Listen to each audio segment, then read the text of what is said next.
خازم ناس بکم روشا و دبستانی دا چه آویه و چه آوجیان کن آستنگین کون تدا درباز دبنچن. سری دا از بیجم انه استنگی هم دکشین نج دبستانی دا دست پیدا که استنگی هم دکشینش بو 8 سال نه جه در کتنه ما عفرینی هم در کتنه هم در بازی شهبا بین و تدیل و داره 8 ساله ما بر خدا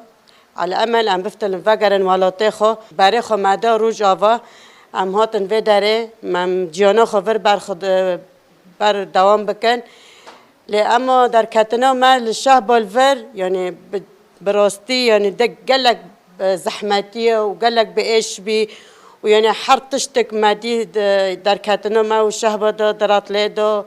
و مثلا تعدیل سر ما دکرن و جه هفجینی من هات قرطن لسر ریکه و قالك قد من يعني أستانجي بري فاديج برجو صار بي يعني جفستان بي ونجزينن أم دربازي روج آوابين أم يعني ما جه نادي أم ما جو أم بر جيانه خود دبستان دا بردوام بكن لأما دبستان دا قالك مالباتي ما زحمتي بردك شينن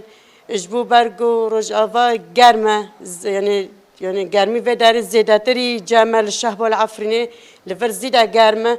دیسان بر خوددن و در مالباتت خو یعنی ما خواست وقت ریخستن یک مکیفل من مالبات و بالو کن اما تشتیوانات تنبی و جبرگو انو و در خدمه کوک تنانه یعنی کس بری خاناد جمع و جی آویج زحمتی دکشینن و یعنی وقت ام دبین قچکد ماجی زارو کد ماجی تجی دبستان یعنی گلک مالبات دی جمع هفته به هفر جیان دکن اما تشکیده پر زحمتی دکشینن